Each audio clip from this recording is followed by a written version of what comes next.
जी वही हुआ जिसका डर था। घर के शहद बाहर जाते ही ढेर। इंडिया जब तक अपने ग्राउंड और अपने मुल्क और अपनी बनाई हुई पिचेस पर खेलता रहा तब तक इंडिया दूसरी टीमों को डी पॉइंट डी मेरिट और नीचा दिखाता रहा। इंडिया पहली दफा जब बाहर गया है अब तो उसको पता चल रहा है कि हमारे पास तो बॉलिंग है ही नहीं, ना ही हमारे पास बैटिंग है, हमारे पास तो महज टुल्ले हैं। जी हाँ, मैं बात कर रहा हूँ India versus Ireland first T20 की। आज आयरलैंड ने टॉस जीतकर पहले बैटिंग का फैसला किया। आयरलैंड ने बहुत ही बेहतरीन और लाजवाब और उम्दा किस्म की बैटिंग की अगेंस्ट इंडिया और उन्होंने इंडियन बॉलिंग लाइनअप को लाजवाब कर दिया और बता दिया कि आपकी बॉलिंग महज इंडिया तक महदूद है, ना कि आयरलैंड में चलेगी। अगर देखा जाए तो आयरलैंड ने इंडिया को चारों खाने चित किया, यानी कि कहा जाए तो गलत नहीं होगा। आयरलैंड ने इंडिया को बॉलिंग में भी मात दी, बैटिंग में भी मात दी और फील्डिंग में भी मात दी। जबकि अगर देखा जाए तो आयरलैंड ने पहले बैटिंग करते हुए मुकर्रर 20 ओवर में 9 विकेटों के नुकसान पर 182 रन स्कोर बोर्ड पर जड़ दिए और इंडिया को पहाड़ जैसा टारगेट दिया। जबकि अगर देखा जाए ओवरऑल आयरलैंड की जानब से बहुत ही बेहतरीन बैटिंग का मुजाहिरा किया गया। अलबत्ता आयरलैंड की पहली 3 से 4 विकेट पहले गिरने के बावजूद आयरलैंड के बैटर ने बहुत ही बेहतरीन और आला और अच्छे तरीके से बैटिंग का मुजाहिरा किया। अगर ओवरऑल देखा जाए तो आयरलैंड की जानब से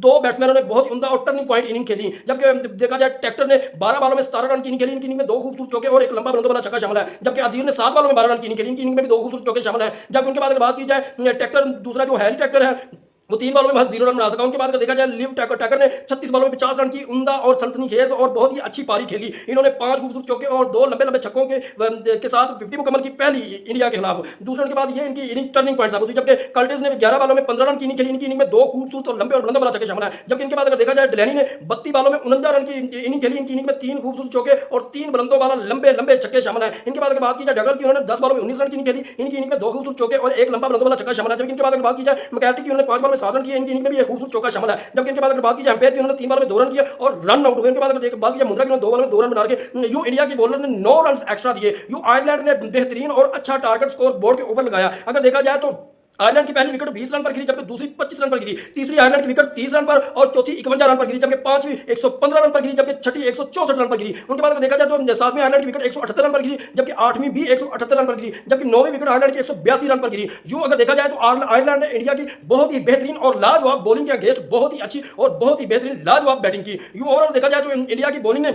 बहुत ज्यादा रन दिए। जो प्रसिद्ध कृष्णा थे, जो इंडिया में किसी बैट्समैन के हाथ नहीं आ रहे थे, बहुत ही बेहतरीन और उम्दा और लाजवाब बॉलिंग का मुजाहिरा कर रहे थे, वो घर से निकलते ही उनको छक्कों की बरसात हुई। उन्हें ये लेग ऑफ स्टेट ताकि हर साइड पर उनको बैट्समैन और छक्कों के साथ रौंदा। यूं प्रसिद्ध कृष्णा ने 4 ओवर में 57 रन दिए इंडिया की जानब से, बहुत ही ज्यादा। और वो कहते हैं इंडिया की तबाह बॉलिंग की जानब से 57 रन दिए गए। यूं अगर देखा जाए अर्शदीप सिंह ने 4 ओवर में 28 रन दिए और 2 विकेट हासिल की। उनके बाद अगर देखा जाए हरप्रीत राणा ने 4 ओवर में 24 रन दिए और 3 विकेट हासिल की। जबकि प्रसिद्ध कृष्णा ने 4 ओवर में 57 रन दिए और 2 विकेट हासिल की। जबकि शिवम दुबे ने 3 ओवर में 18 रन दिए और 1 विकेट हासिल की। उनके बाद अगर देखा जाए अक्षर पटेल, जिनको वो कहते हैं मिस्ट्री स्पिनर, जो इंडिया में फूले नहीं समाते थे, उन्होंने 4 ओवर में 33 रन दिए और 2 विकेट हासिल की। इनके बाद अगर वाशिंगटन सुंदर की बात की जाए, उन्होंने 1 ओवर में 19 रन दिए। यूं अगर देखा जाए तो इंडिया की जानब से बहुत ही महंगे प्रसिद्ध कृष्णा साबित हुए। उनके बाद अगर देखा जाए तो अक्षर पटेल साबित हुए। उनके बाद अगर देखा जाए तो वाशिंगटन सुंदर साबित हुए। उनके बाद अगर देखा जाए तो अर्शदीप सिंह साबित हुए। यूं अगर आयरलैंड की बैटिंग को देखा जाए तो आयरलैंड ने पहले कभी उनके यानी कि आयरलैंड को बहुत से ऐसे बैट्समैन थे जो इंडिया के खिलाफ पहले खेले थे, लेकिन उसके बावजूद आयरलैंड के बैट्समैनों ने बहुत ही उम्दा और लाजवाब आलीशान बैटिंग का मुजाहिरा किया।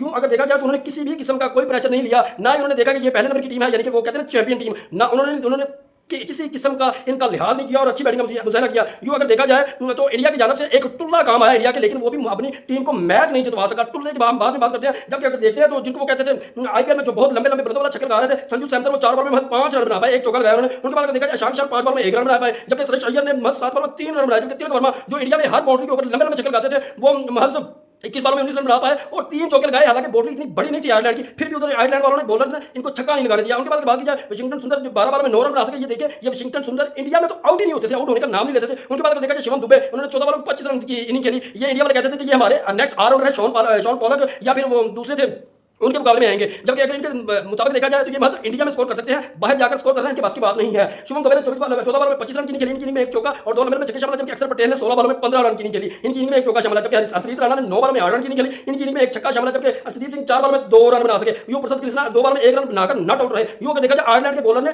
इंडिया के बॉलर से 1 रन ज्यादा यानी कि 10 रन एक्स्ट्रा दिए, दिल खोलकर एक्स्ट्रा दिए। यूं अगर देखा जाए तो इंडिया की पूरी टीम 18.5 ओवर में 148 रन पर ऑल आउट हो गई। यही वो टीम है जो इंडिया में कम से कम 20 ओवर खेलकर 5 या 4 आउट होते थे, यही वो टीम है जो इंडिया से बाहर निकली है पहले ही मैच में, 20 ओवर भी मुकम्मल नहीं खेल पाई। इससे आप अंदाजा लगा सकते हैं कि इंडिया की क्रिकेट इस कदर गिर चुकी है, यानी कि ये महज आईपीएल तक महदूद हो चुकी है। आप ये भी अंदाजा लगा सकते हैं कि जो इंडिया के बॉलर थे उन्होंने किस कदर अच्छी परफॉर्मेंस का मुजाहरा किया इस मैच में। आप इससे अंदाजा लगा सकते हैं। जबकि देखा जाए तो इंडिया की पहली विकेट 16 रन पर गिरी, जबकि दूसरी 45 रन पर गिरी। जबकि देखा जाए 60 पर तीसरी इंडिया की विकेट गिरी, 80 पर चौथी विकेट गिरी जो कि अभिषेक शर्मा आउट होने वाले थे। इनके बाद देखा जाए तिलक वर्मा 90 रन पर 5वें आउट हुए, जबकि छठी विकेट 100 रन पर गिरी, जबकि 7वीं 135, 8वीं 137 और 9वीं 147 और 10वीं 148 पर गिरी। जबकि अगर देखा जाए तो इंडिया की जानब से महज अभिषेक शर्मा, टुल्ले साहब ने 20 बॉल में 50 रन की नहीं खेली, इनकी इनमें 7 चौके और 2 गेंदों वाला छक्का शामिल, लेकिन टुल्ले साहब की बैटिंग और बेहतरीन बैटिंग इंडिया को हार से नहीं बचा पाई। यूं अगर देखा जाए तो आयरलैंड ने पहला मैच हिस्ट्री क्रिएट किया इंडिया के खिलाफ जीतकर। यूं अगर आयरलैंड की बॉलिंग को देखा जाए तो अंपायर ने 3 से 5 ओवर में 38 रन देकर 3 विकेटें हासिल की, और मुंद्रा ने 4 ओवर में 26 रन देकर 2 विकेटें हासिल की। जबकि अगर मैकेटी की बात की तो 3 ओवर में 29 रन देकर 1 विकेट हासिल की। जबकि मेल होल्डर जो कि डेब्यू बॉय थे उन्होंने 4 ओवर में 28 रन दिए और 3 विकेट हासिल की। इनके बाद अगर देखा जाए कैप्टन ने 3 ओवर में 22 रन दिए, कोई विकेट नहीं हासिल की, और डिलानी की बात की जिन्होंने 1 ओवर में 3 रन देकर 1 विकेट हासिल की। इससे आप ये भी अंदाजा लगा सकते हैं कि इंडिया की बैटिंग और इंडिया की बॉलिंग और इंडिया की फील्डिंग महज इंडिया तक ही महदूद रह गई है। सबसे बेहतर और टर्निंग पॉइंट ये था कि इंडिया की फील्डिंग की जानब से कम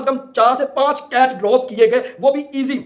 और अगर बाउंड्री के लिहाज से देखा जाए तो बाउंड्री भी कम 60 मीटर की थी, इस पर भी इंडियन बैट्समैन उसको छक्के नहीं लगाए गए, अलबत्ता छक्के खाते जरूर रहे वो। और ओवरऑल देखा जाए तो आयरलैंड ने पहला मैच जीता है अगेंस्ट इंडिया इन और अपनी कंट्री में और आयरलैंड में। जबकि अगर देखा जाए तो इंडिया इससे पहले इस टीम के खिलाफ कभी नहीं हारी। हाँ, अलबत्ता ये जरूर हो जाएगा कि सुरेश अय्यर की कैप्टनसी में इंडिया की टीम आयरलैंड से हार चुकी है और ये इनको इनाम जरूर दिया जाएगा। अगर देखा जाए तो आयरलैंड ने पहले मैच में इंडिया को 34 रन से शिकस्त देकर पहले मैच में 34 रन से शिकस्त देकर एक ही सीरीज में 1-0 की बढ़तरी हासिल कर रही है। यूं अगर देखा जाए तो अगर इंडिया अगला मैच जीतता भी है तो आयरलैंड के साथ सीरीज 1-1 से बराबर होगी, ना कि इंडिया जीत पाएगा। और ओवरऑल देखा जाए तो इंडिया की बैटिंग, बॉलिंग और फील्डिंग एक्सपोज हुई है, और इंडिया का कोचिंग का स्टाफ, जैसे कि गौतम गंभीर थे जो कहते थे कि हमें पाकिस्तान के प्लेयरों के साथ हाथ नहीं मिलाना, आज वो भी एक्सपोज हो चुके हैं। जब इंडिया की टीम बाहर निकली है, जब यानी कि पहला मैच इंडिया की टीम ने बाहर जाकर खेला और पहले में इंडिया को शिकस्त हो चुकी है। इससे आप अंदाजा लगा सकते हैं कि इंडियन शेर मस्त इंडिया तक ही महदूद रह चुके हैं और इंडिया में बेहतरीन बैटिंग कर सकते हैं, इंडिया में ही बेहतरीन बॉलिंग का मुजाहरा करते हैं और इंडिया में ही बेहतरीन फील्डिंग का मुजाहरा कर सकते हैं। क्योंकि इंडिया में छोटे छोटे ग्राउंडों में आईपीएल करवाई जाती है, उन ग्राउंडों में बड़े बड़े छक्के लगाना और अपने यानी कि वो कहते हैं ना जाती ग्राउंड्स में खेलना आसान होता है बनिस्बत किसी दूसरी टीम के पास जाकर उनके ग्राउंड में खेलने से। बाकी बेहतरीन और अच्छा मैच हुआ, लेकिन इस मैच का जो रिजल्ट है वो इंडिया के खिलाफ आया, यानी कि बीसीसीआई के खिलाफ आया। अगर आप अंपायरिंग देखें तो इंडियन बॉलर कहता था कि ये वन शॉट नहीं है तो अंपायर कहता था वन शॉट नहीं है। अगर इंडियन बॉलर कहता था ये वाइड नहीं है तो जो अंपायर था वो कहता था वाइड, जो डिले कर देता था। अगर देखा जाए तो दूसरी आयरलैंड की बॉलिंग के दौरान जब भी इंडियन बैट्समैन ने कहा है कि ये वन शॉट है तो अंपायर ने फौरन वन शॉट दिया, और अगर कहा है ये वाइड है तो अंपायर ने फौरन वाइड दिया। इससे आप ये भी अंदाजा लगा सकते हैं कि बीसीसीआई का असर और रसूख किस कदर क्रिकेट के ऊपर इंपैक्ट डाल रहा है, यानी किस कदर क्रिकेट को खराब कर रहा है। बाकी